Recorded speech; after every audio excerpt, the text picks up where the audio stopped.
readings that focus on different areas, such as narrative change,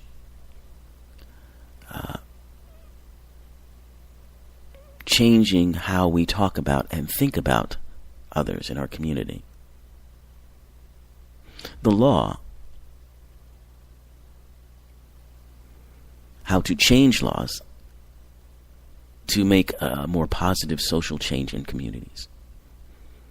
Racial healing. Separation. And in this case, when they're talking about separation, they're talking about the fact that there are certain areas in cities and across the country where segregation exists de facto. In other words, it's not a planned segregation. It just has happened that way as a result of years and years of separation, and also due to economic factors as well. And in these areas, there are often what they call things like food deserts and banking deserts, where people cannot have access to healthy foods. They can't have access to banking tools, and these are problematic for equality, for sure.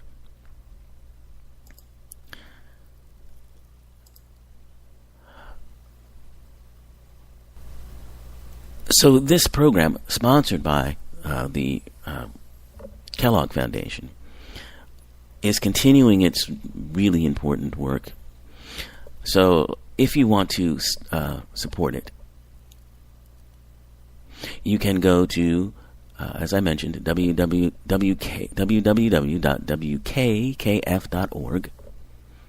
and go to the page. It is What We Do, Racial Equality.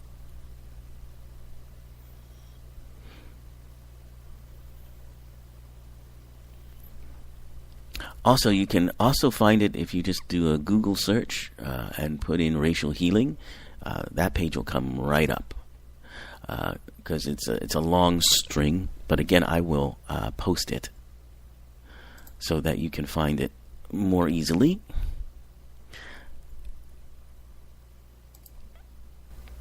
All right, very good. So that is our talk today about racial healing, a topic I'm sure we will be coming back to it.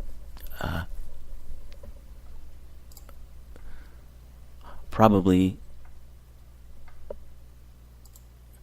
more often than not.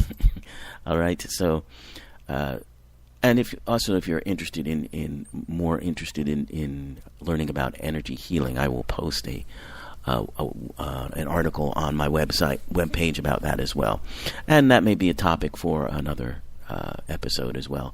It's complex topic, lots to talk about with that, but I want to get to, before I have to ring off here, I want to talk about, as promised, the future of automation, and much of the future of automation is dependent upon the concept of artificial intelligence. Now, if you're not familiar with the term, artificial intelligence is that ability of computers, software, algorithms to learn and grow smarter as it goes along, so that it begins to match the human ability to think.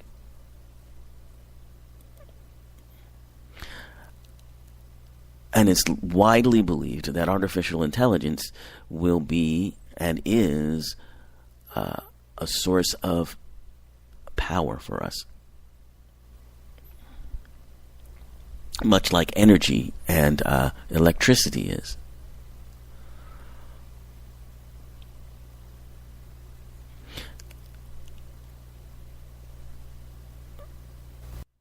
The prediction is by the early 2030s, humanity will have truly reached a perfected or close to perfect artificial intelligence. Through the rise of the personal computer and the internet, we've gotten an early taste of how augmented intelligence will change our world. But with artificial intelligence at its peak, it will bring a limitless kind of intelligence that can either help us, remarkably, or be a source of enslavement for all of us. And there are many, well-known scientists, who and business people and people who work in tech, including Elon Musk. And before he passed away, he not Elon Musk, but he did not pass away. Sorry, I'm blanking on his name, but very major scientist, and he had very, very big concerns about the future of artificial intelligence and how it could threaten the future of humanity.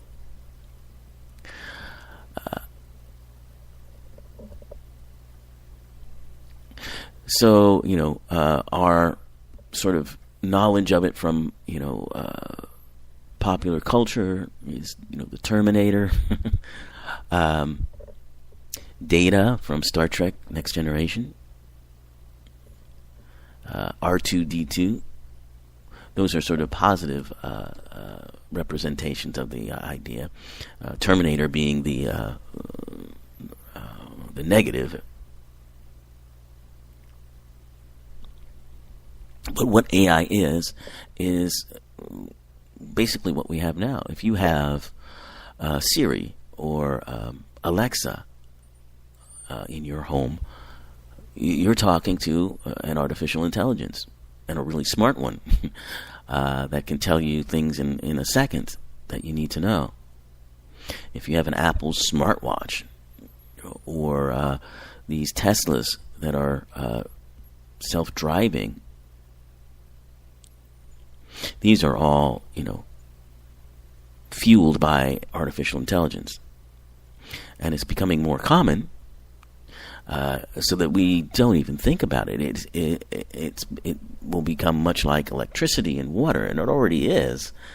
It's something you don't even think about. You're just so used to it. Remember, we were talking last week about how in a short period of time, things like email became ubiquitous. It's like, how did we ever live without them? Well, that's what's going to happen with AI as well.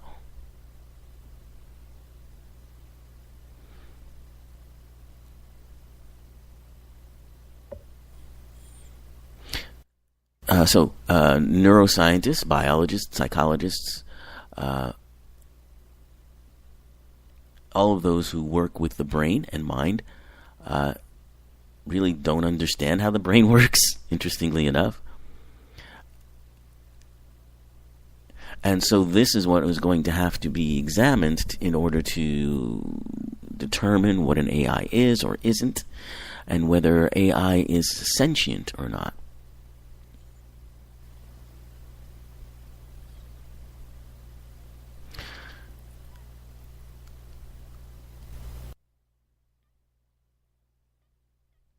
The thing to remember is that the human mind, alongside all the animals and insects we share this planet with, represents a form of evolved intelligence. How we think is a direct result of two factors: evolution, that which shaped our basic instincts and sensory organs, and how our brains collect information. But AI will not have those sorts of things. It won't have instincts and emotions. It will have defined goals. It won't have sensory organs. but will have access to billions of individual sensors feeding reams of real-time data. They are less as machines, and you can think of them more as entities, but entities that are very different from ourselves.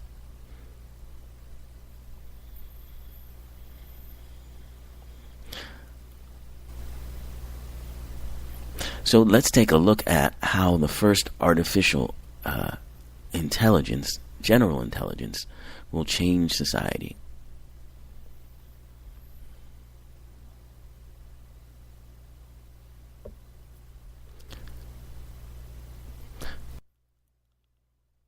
So AIs that can play chess or Jeopardy, which we've had in the past, or can manage a fleet of taxis or Ubers, or provide algorithms for Google searches, are all, we have experience with those. But in order for an AI to really be a true general intelligence, it will have to do other things. You can't ask an AI to read a children's book and understand the content, to understand morality, or even to tell the difference between a picture of a cat and a zebra. We're not there yet. So artificial general intelligence, the goal behind that is to create an AI that can think and learn more like a human through experience rather than through programming. So a future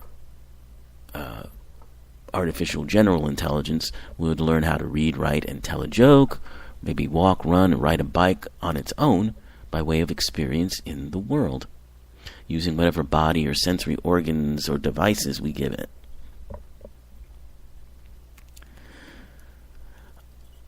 And there are a couple of things that we'll need, obviously, for this to happen. Big data, which we have. I mean, the internet has big data.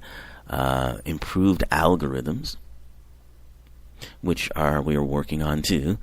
Hardware, better hardware. And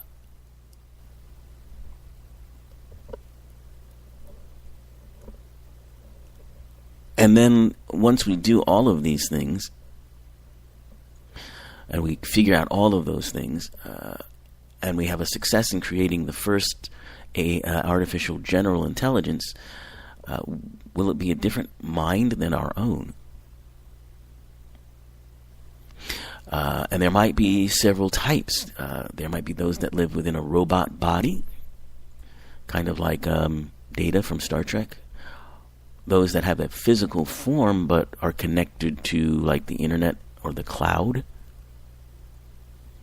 And those without a physical form, living entirely online or in a computer.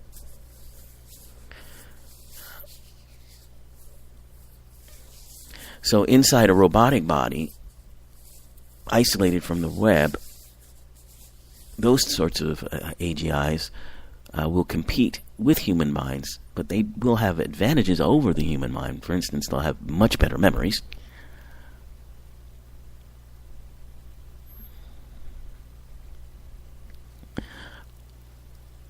The speed of their brains will be much faster than humans. They'll be able to process information and make decisions much faster. It doesn't mean they'll make smarter or more correct decisions. They'll just do it faster. Performance. It will continue to perform.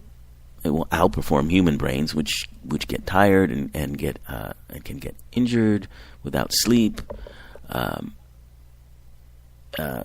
Not to mention, diseases like Alzheimer's and those sorts of things. And it'll be upgradable.